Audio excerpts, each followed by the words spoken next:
Olha só, bateu 20 justamente na hora que a gente vai começar aqui. Vamos começar a nossa leitura compartilhada do dicionário dos símbolos. Não quero que nenhum de vocês se sinta acuado, que não é nada definitório, é apenas um exercício e fará com que nós tenhamos um assunto decorrente a certa coisa. Hoje nós iremos debulhar alma exclusivamente, porque sabemos da dificuldade de isso aqui ser resumido em poucas páginas. Vocês sabem muito bem que são mais de livros e livros apenas de uma vertente religiosa para designar uma filosofia debulhada em uma historicidade. Você vai encontrar inúmeros livros sobre alma grega, ou mesmo o catecismo, ou mesmo o islamismo, o budismo sobre a verdade da essência, né? O valor frugal de ter uma alma, mas ao mesmo tempo Atman. E o hinduísmo, que tem todo outro valor, é muito, muito expansivo. Eu não sei como eles vão falar sobre isso em pouquíssimas páginas, mas saibam que eu vou tentar complementar ao longo dessas nossas leituras. Eu estou devendo-vos agricultura e álcool. Provavelmente eu vou também dever alma.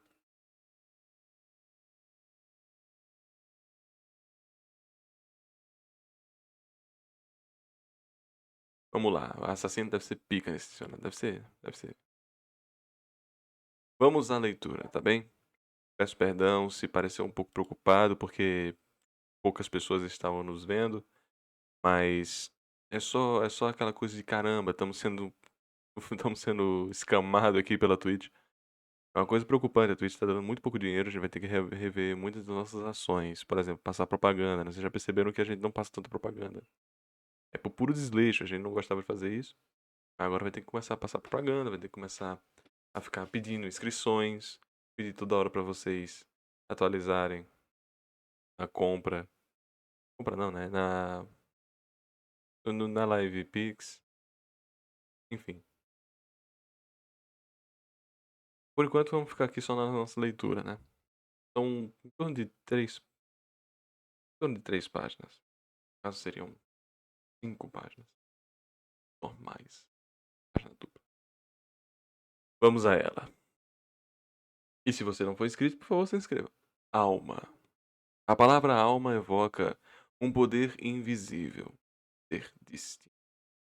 Parte de um ser vivente ou simples fenômeno vital, material ou imaterial, mortal ou imortal, princípio de vida, de organização, de ação, salvo fugazes aparições. No budismo em si já diz que é fugaz, né? Mas enfim, sempre invisível, manifestando-se somente através dos seus atos. Por seu poder misterioso, sugere que uma força supranatural, um espírito, um centro energético.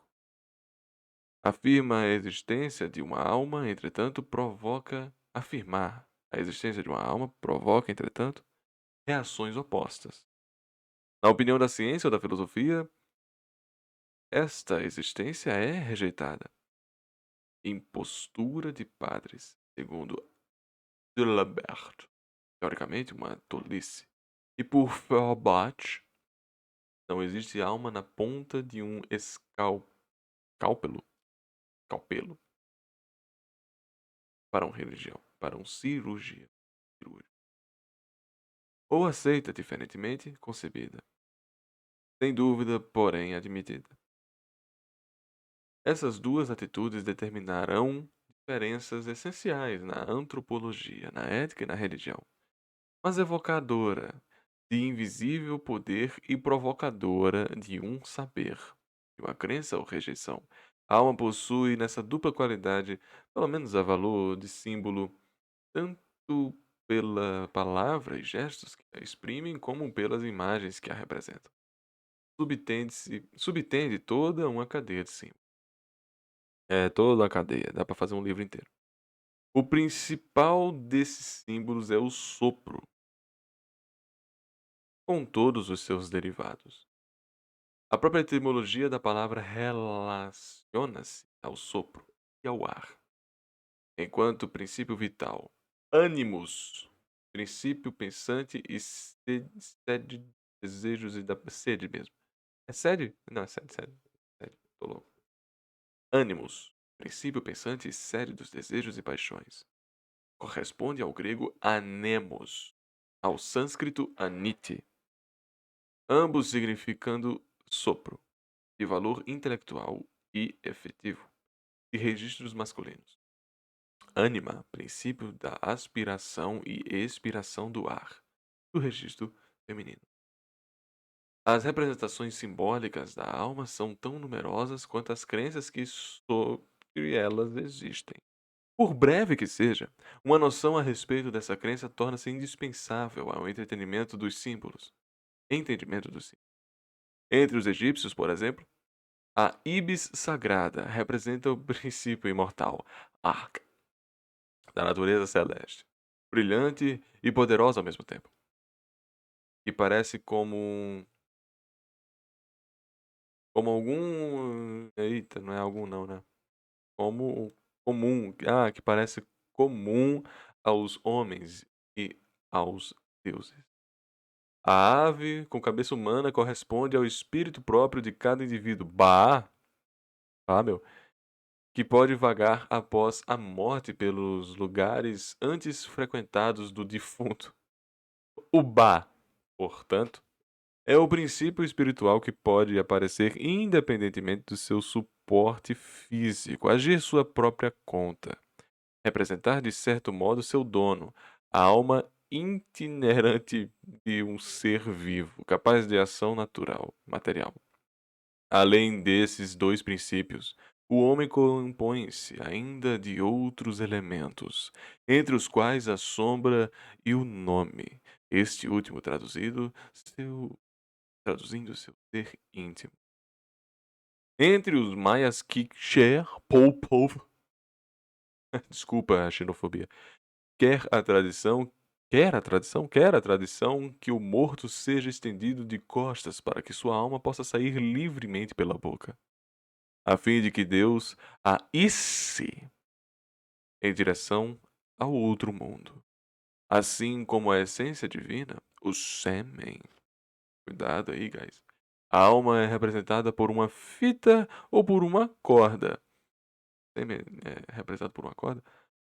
E os short simbolizam-na por uma cadeia de 13 furos. Que cringe. Não, não, gente. Que cinge. Não, não é que cringe o cadáver, não, tá? Que cinge o cadáver e que eles dominam. O cabo pelo qual o nosso Senhor nos puxa. Entre os Nascape, índios caçadores do Canadá, caramba, aí os caras foram bem deep core, hein? A alma é uma sombra, uma centelha ou pequena chama que sai pela boca. Entre os Delaware, olha só. A alma reside no coração e é denominada imagem, reflexo, fenômeno visual sem matéria corpórea. Isso aqui é a ave do Ba, né, que a gente tava vendo. Ba, meu. Muito, muito forte. Cringe, né?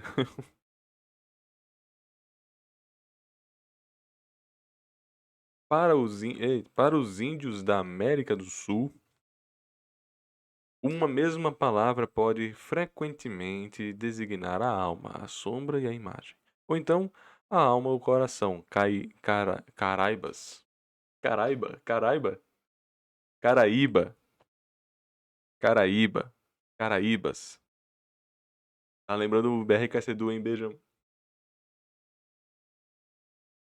Ou então a alma, o coração, Caraíbas e o pulso, Huitotos. É frequente o homem ter várias almas, uma, duas, três, cinco ou até mais, cujas funções são diferentes e cujas matérias é sutil em maior ou menor grau. Em geral, somente uma ganha do céu após a morte. As demais permanecem com o cadáver, ou então, sendo de origem animal, encarnam-se sob forma animal. A crença geral entre esses indivíduos que o sono do mesmo pode opa, do mesmo modo que, catalepsia. Aí vocês me sacanearam. Perdão, gente, mais uma vez fui vencido. Catalepsia. O que é catalepsia? Catalepsia é uma condição transitória na qual o paciente apresenta uma incapacidade da movimentação dos membros, na cabeça ou até na fala. É uma paralisia do sono, só que a pessoa não está no sono, está na catalepsia. Olha aí, você pensando que estava com paralisia do sono, não, não, você estava catalepsiado. Vamos lá, né. O seu picanto seu picantotropo. Ou então, sendo de origem animal, reencarna-se sob uma forma animal. É crença geral entre esses índios que o sono, do mesmo modo que ele catalepsia ou o transe, provém de uma perda temporal da alma. Ah, interessante.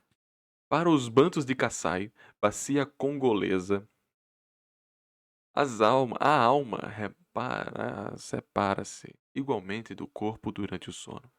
Os sonhos que traz de suas viagens ter-lhe-iam sido comunicados pela alma do morto com as quais conversou. Olha só. Na síncope, no transe e na hipnose mesmo, hipótese não, na hipnose. No transe e na hipnose, a alma também deixa o corpo, afastando-se dele ainda mais. Pode acontecer, nesses casos, olha o tanto de vírgula que teve nesse momento, que ela vá até o país dos espíritos, o Espírito Santo, né? Tamo junto. De que dá testemunho ao despertar. Segundo o Dr. Forques, os Balubas e os Luluas consideram que 3 veículos sutis estão associados à pessoa humana. O Mujange, dentre eles o veículo mais grosseiro, assimil assimilado ao fantasma, guia a vida animal. Seria análogo ao corpo etéreo dos ocultistas. O Mukshi.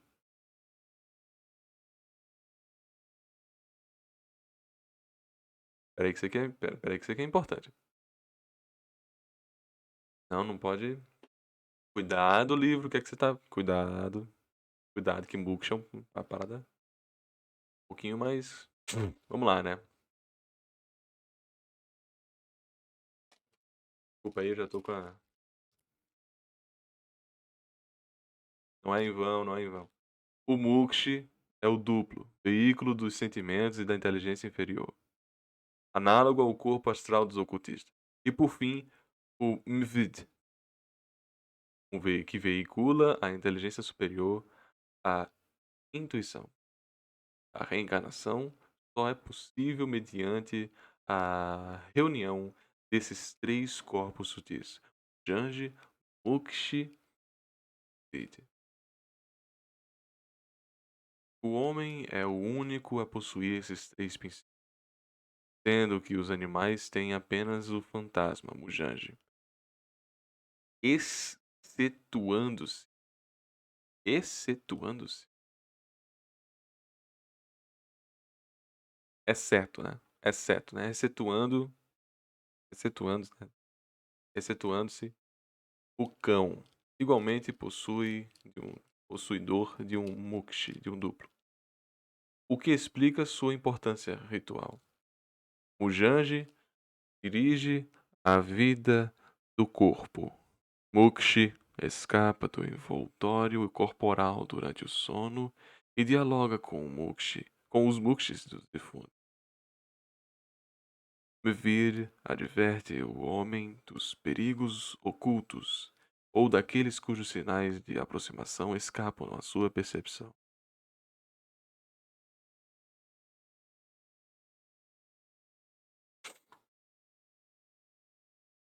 Calma, calma, gente. Isso aqui é muito importante mesmo, tá? Esse negócio dos ocultistas. Mas não pensem que é. Não pensem que é só oculto, ser mago, né? Não pensem que é hermetista só. É pesado. basearam muito nas filosofias da Índia, gnosticistas. Nas concepções populares da África do Norte, o corpo é habitado por duas almas, uma alma vegetativa, nefs, e uma alma sutil, ou sopro, né? A alma vegetativa correspondem às paixões e o comportamento emocional. É transportada pelo sangue, sua sede é no fígado. A alma sutil ou sopro corresponde à vontade, sendo que ela circula ossos e sua sede é no coração. A união dessas duas almas é simbolizada pelo par árvore-rochedo. A primeira representa o princípio feminino, a segunda o princípio masculino. A árvore dá sombra e umidade a nefs, a alma vegetativa. Mas é sobretudo o suporte privilegiado de a alma sutil, que nela vem pousar como um pássaro. Nefs está presente no rochedo ou na pedra. E as fontes que brotam das pedras são justamente o símbolo de fecundidade vinda do mundo de baixo. A alma pode deixar o corpo sob a forma de uma abelha ou de uma borboleta, contudo, com maior frequência manifesta-se sob a forma de um pássaro. Para os povos siberianos, tanto os animais como os homens têm uma ou várias almas. Muitas vezes essas almas são assimiladas à sombra dos seres que animam.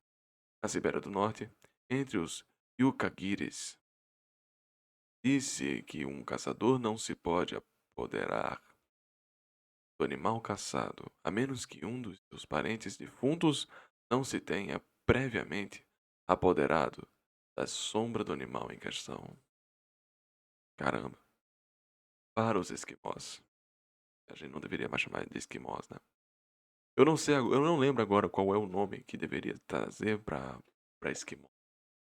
É porque isso aqui é de 1980, né? E pediram para que isso fosse revogado em 2020. Então eu esqueci qual é o nome novo para esquimó. A alma e as pequenas almas desempenham um papel constante e misterioso em toda a vida e nos rituais funerários. Para os Yakutis, Chuvaches, Chuvache é sacanagem. A alma sai pela boca de quem dorme para viajar. Materializa-se geralmente sob forma de um inseto ou borboleta. Em certas lendas da Europa Central, toma o aspecto de um rato. Como tantos outros povos primitivos, especialmente os indonésios, os povos norte-asiáticos, estimam que o homem pode ter até 7 almas. Na morte, uma delas fica no túmulo. Uma segunda desce ao reino das sombras, será sobre os céus. A primeira reside nos ossos. A segunda, e provavelmente no sangue, pode abandonar o corpo e circular sobre a forma de uma abelha ou de uma vespa. A terceira, em tudo semelhante ao homem, é em tudo semelhante ao homem, é uma espécie de fantasma. A morte, a primeira dentre dos esqueletos. A segunda é devorada pelo espírito e a terceira aparece aos humanos sob a forma de um fantasma. Segundo Batarov, citado por Arva, os Buriatas acreditam que uma das suas 3 almas desça aos Pernos e a segunda permaneça na terra sob a forma do espírito perseguidor, Bulkodoi, e que a terceira renasça em um outro homem. A maioria dos povos turco-mongóis acredita na existência de uma alma continental continuamente separada do corpo e que, em geral, vive sob uma forma de um animal. Isso aí eu já tinha escutado.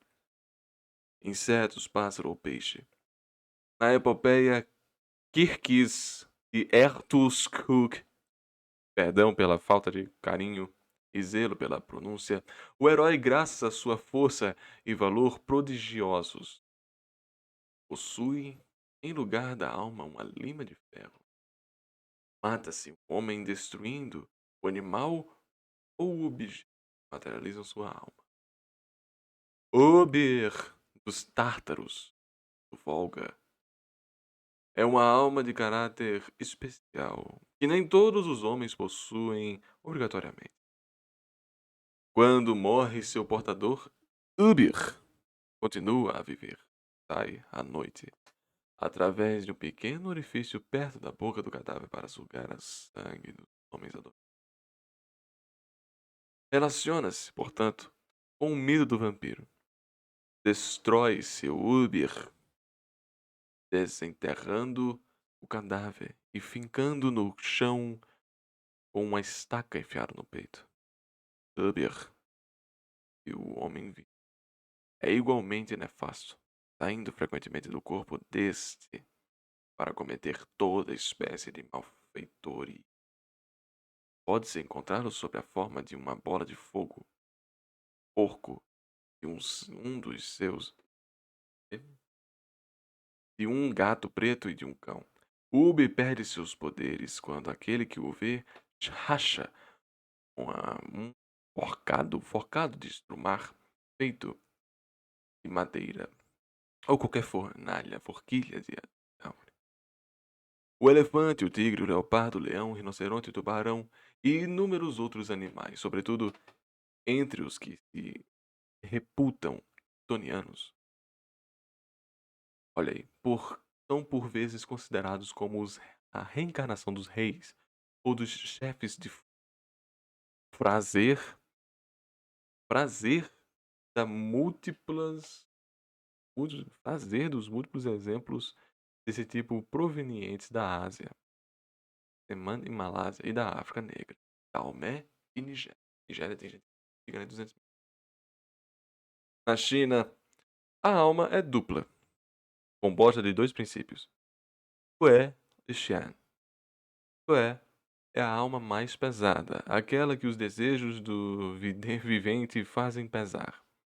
Permanece perto do túmulo e assombra os lugares familiares. Xé é o gênio, a parcela divina presente no ser humano.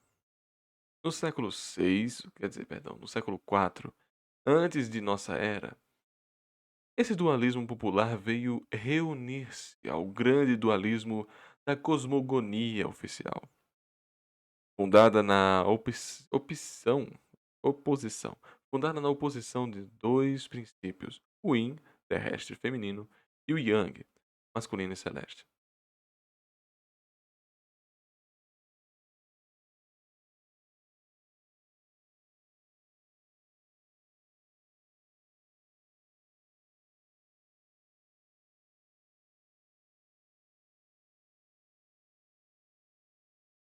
Tem muito a se dizer aí, hein?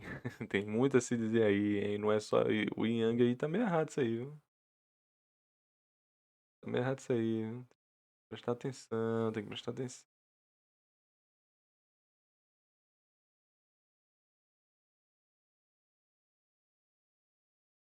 Depois a gente fala sobre isso. No mundo celta não se conhece nenhum equivalente exato da lenda do Eros e de Psique e da Psique. Mas o exame da lexicografia neocéltica, lexicografia é de palavras, né, gente?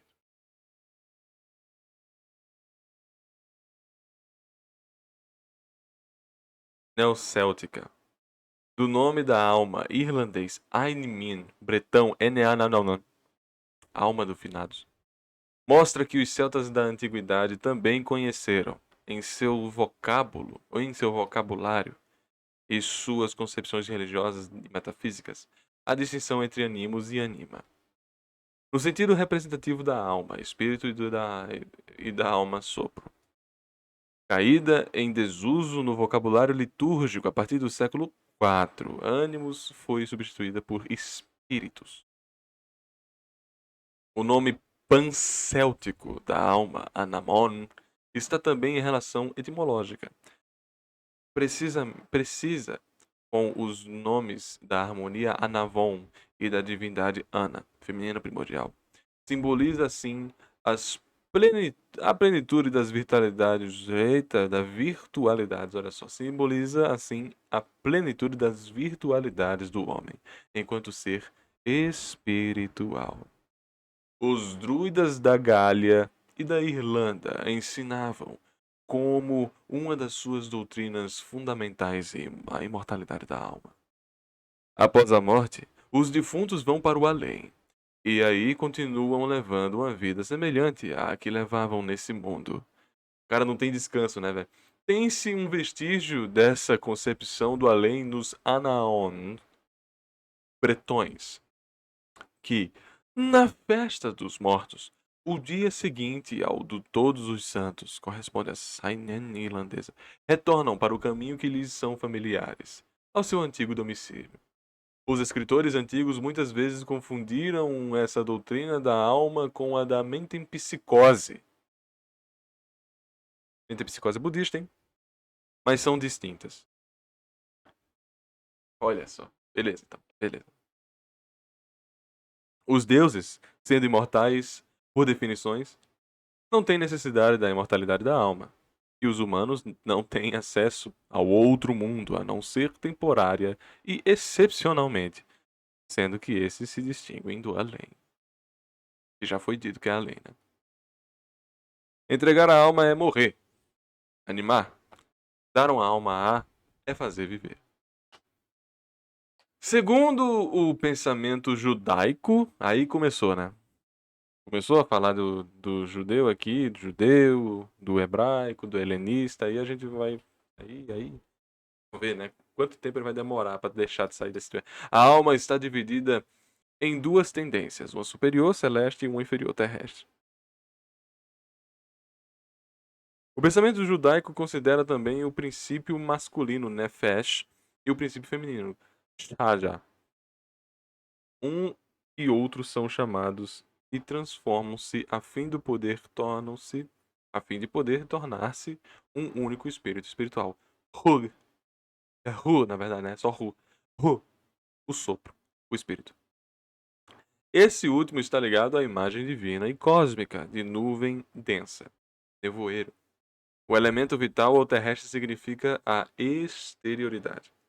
O elemento espiritual ou celeste, a interioridade.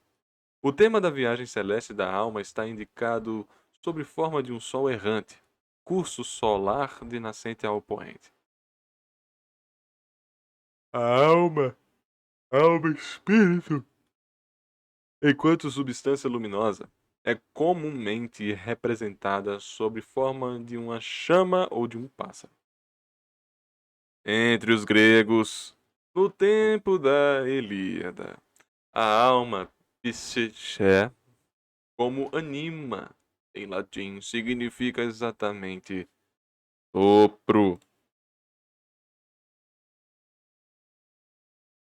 sombra, eidolon. Lembra do eidolomotor?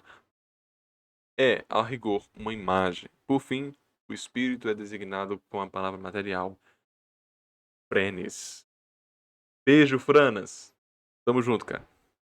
O diafragma, sede do pensamento e dos sentimentos, inseparáveis, suporte fisiológico. Sob a influência dos filósofos, os gregos, mais tarde, distinguiram na alma humana partes, princípio, forças e faculdades. Para Pitágoras, a psique correspondia à força vital, à sensibilidade, à êxtesis,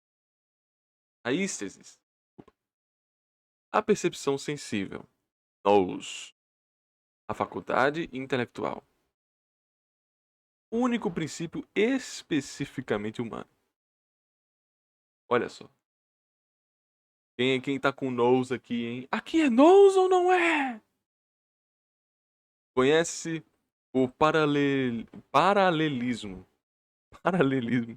Conhece-se o paralelismo desenvolvido por Platão, República, livro 4. Falei livro? Livro 4. Entre as partes da alma e as classes ou funções sociais, Aristóteles distinguirá no nous o intelecto passivo do intelecto ativo, que será, nas especulações ulteriores, identificado ao logos e a Deus. A noção de pneuma só intervirá mais tarde na literatura de tendência teológica, como a da alma que é chamada a viver na sociedade dos deuses, sopro puramente espiritual que se dirige para as regiões celestes, se bem que ela se enraize no pensamento de Platão e que se desenvolva 6 séculos mais tarde com Plotino. Só dará origem a toda essa pneumatologia nos primeiros séculos da era cristã, para desabrochar no gnosticismo. Oh não! A teologia simbólica não encontrará melhor imagem para exprimir o que é a alma e o espírito do que o sopro que sai da boca de Deus. Para os romanos, pneuma, em latim spiritus, ao mesmo tempo, observa Paul, o princípio da geração para o conjunto dos seres animados e, sobre um aspecto puramente inteligível e espiritual, o princípio do pensamento humano. O fogo que entra na natureza do pneuma provém. Pneuma, né? Você já pneumonia, não é? No pulmão, gente? Pneuma. Provém do fogo puro do éter, não de uma combustão terrestre. Essa origem estabelece o parentesco real da alma com o céu. A noção do pneuma, mescla de ar e de calor vital, estreitamente relacionada, muitas vezes identificado com o fogo puro do éter, que acabou de falar isso, né? Que é a alma do mundo, parece ter seu ponto de partida num dos primeiros tratados de Aristóteles, de onde se transmitiu para os estoicos. Mas a assimilação dos cosmos a um ser vivo parece, por sua vez, né, eu acho que é por sua vez, de origem pitagórica. E é através de Platão que ela passa para os estoicos. Do mesmo modo, a ideia de que o corpo paralisa e embota a alma, sujeitando-a a um só tempo, às trevas e às paixões, encerrando-a numa espécie de prisão, expandiu-se depois de Platão a toda uma linhagem de pensadores, filósofos e religiosos. São Paulo. Vamos voltar aqui para o São Paulo.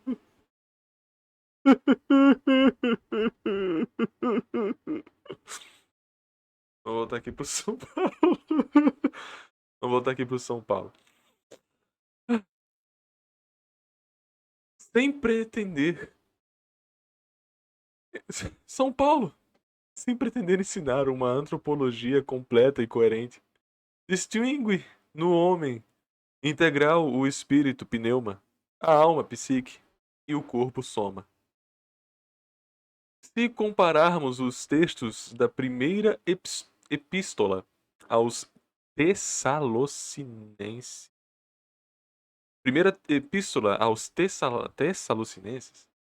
ao da primeira epístola ao Coríntios, sai, Coríntios, sai!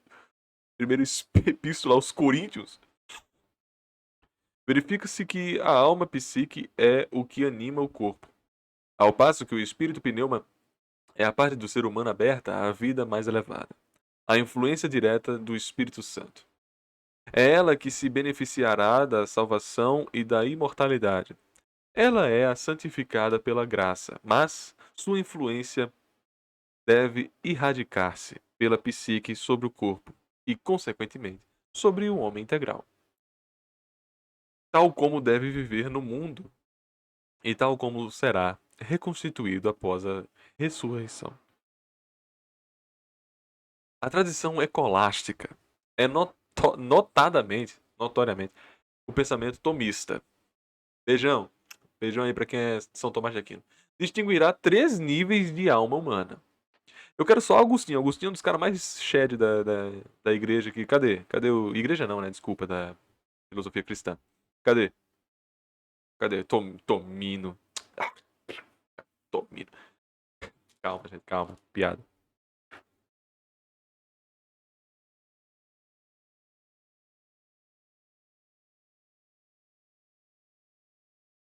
A tradição escolástica é também pensamento tomista. Distinguirá três níveis de alma humana. A alma vegetativa, que governa as funções elementares de nutrição e reprodução do movimento bruto. A alma sensitiva, que rege os órgãos dos sentidos. A alma racional, da qual depende as operações superiores do conhecimento, intelectos e do amor, apetitos.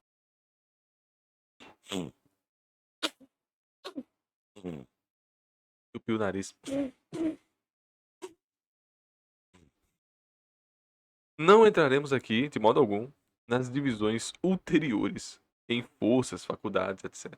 Aí não tem nem como, né? Tempo não dá.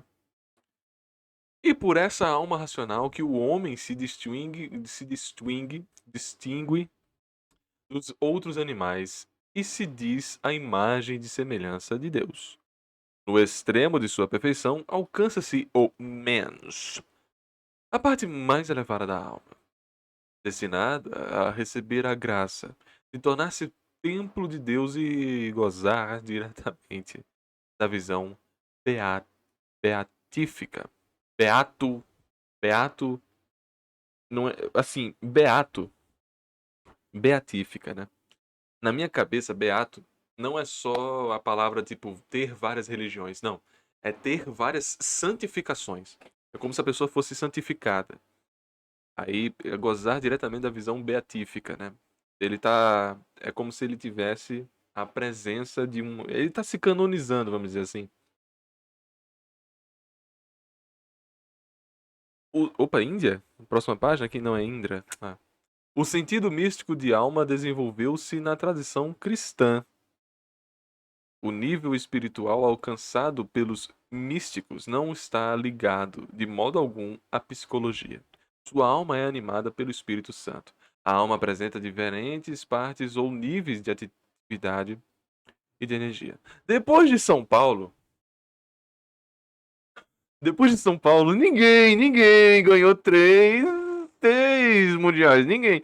Os místicos distinguem o princípio vital do princípio espiritual, psíquico do pneumático.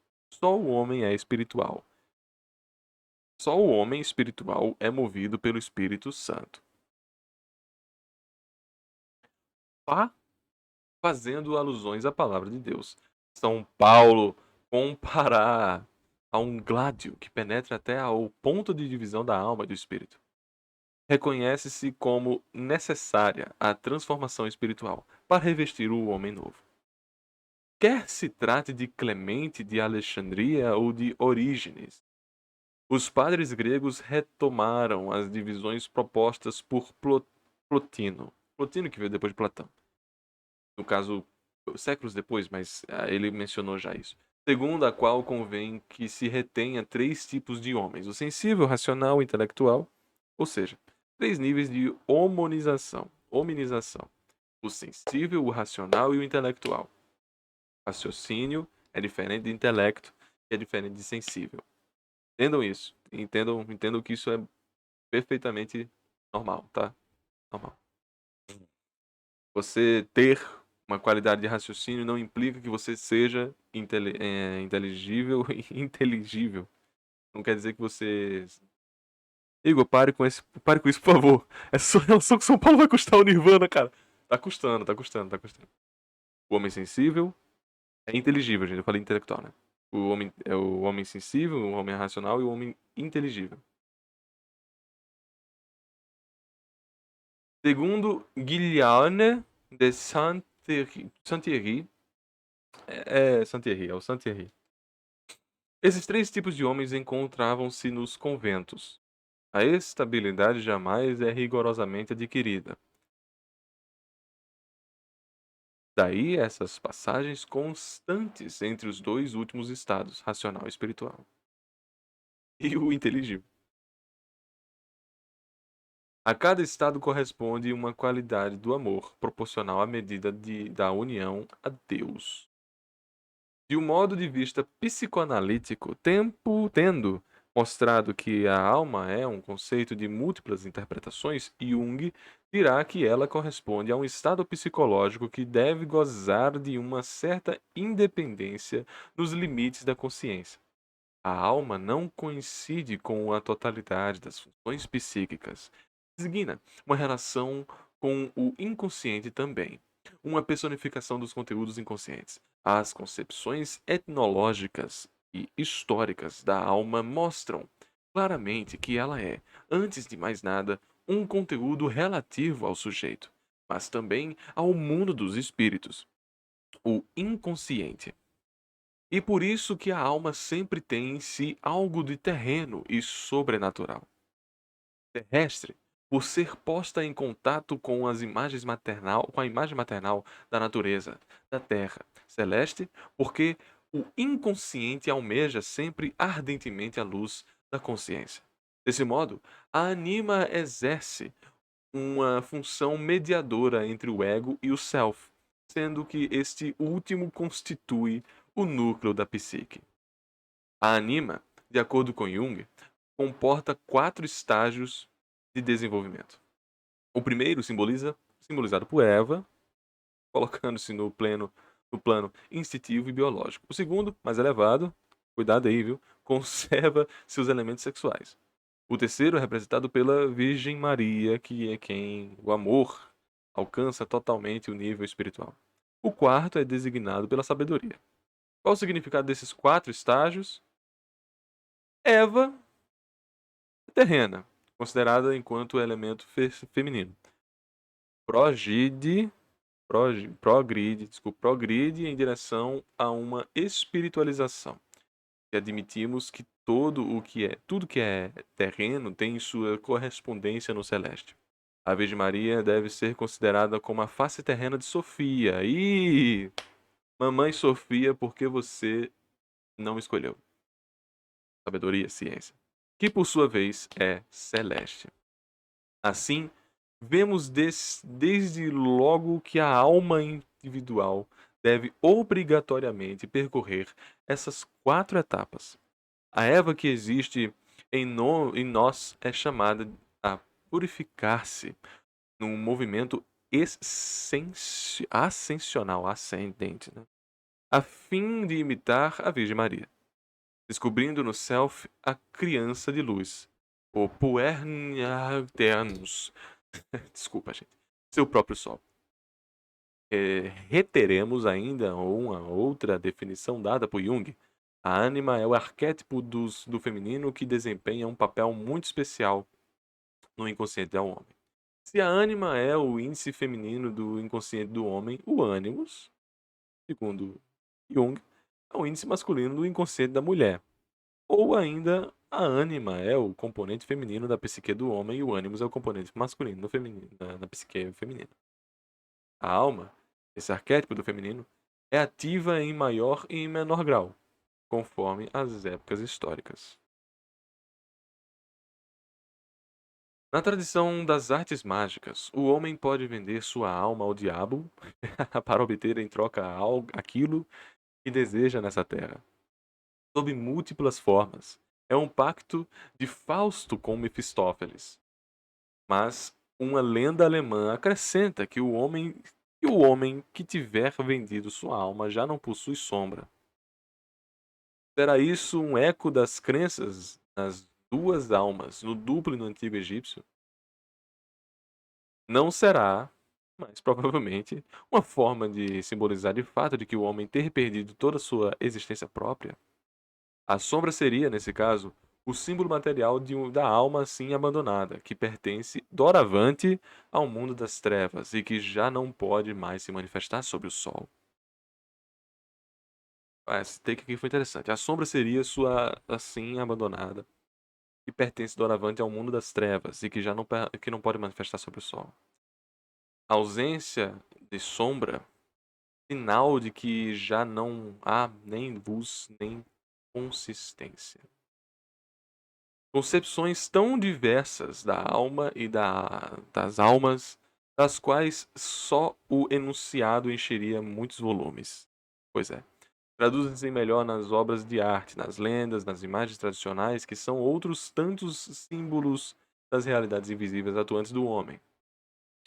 Esses símbolos permaneceriam cerrados. Não, ô louco. Esses símbolos permaneceriam. Desculpa, gente, dislexia que apareceu agora, perdão, 10h30. Esses símbolos permaneceriam cerrados se não se fizesse referência às crenças sobre a alma alimentadas pelo povo que o imaginaram. O que fizemos foi apenas esboçar, muito por alto, algumas dessas crenças, no intuito de sugerir ao intérprete dos símbolos que use de muitas reservas e matizes, sempre que falar dos símbolos da alma. De que alma se trata? A famosa discussão sobre ânimos e ânima. Apesar da sutileza de Henrique Bremont e de Paulo Chaudhry, está longe de ter exprimido todo o conteúdo de intuição humana. São ricas e em sua incoerência em relação a esses princípios vitais, que faz mais do que simplesmente unir uma porção de matéria e um sopro de espírito, pois une-se em um mesmo sujeito. É, eu eu vou eu vou eu vou eventualmente falar sobre álcool e agricultura. Aí eu vou trazer também um parecer do budismo sobre alma, mesmo que seja extremamente partidário, vocês devem ter interesse de saber, e também do hinduísmo, né? Porque eles não falaram nada do hinduísmo aqui, praticamente nada do hinduísmo. Essa última parte aqui, ela já remete a várias coisas dentro das filosofias da Índia. Isso aqui realmente é uma coisa muito presente, tá? Ele falou assim, olha só, também está por Jung, né? Jung também tá. Jung não, na verdade, né? Ele comentou que isso é uma filosofia necessariamente da Alemanha, por vezes Prússia. Interessante por volta disso, né? Mas enfim, gente. Acabou. Acabou a parte da alma. Eu gostei do texto, achei bem responsivo, porque ele não se aprofundou em nenhuma delas, né? Só trouxe amalgamado ali a opinião sobre certas coisas. E assim se fez.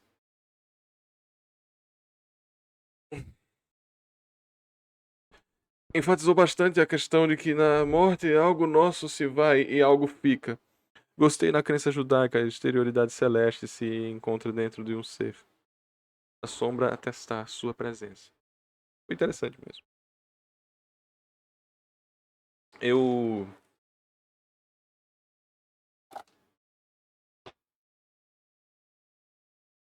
fui bem honesto. Foi. É que é complicado pra mim, assim. Vocês não devem estar com essa preocupação na cabeça que pra mim, alma é uma coisa bizarra, né? Eu já nunca pergunte a uma mulher quantos anos ela tem, nunca pergunte a um homem quantos quantos de dinheiro ele tem, né? Qual é a conta bancária como é que tá a conta bancária dele. E não pergunte a um budista o que é alma, cara. Porque é sempre assim, cara.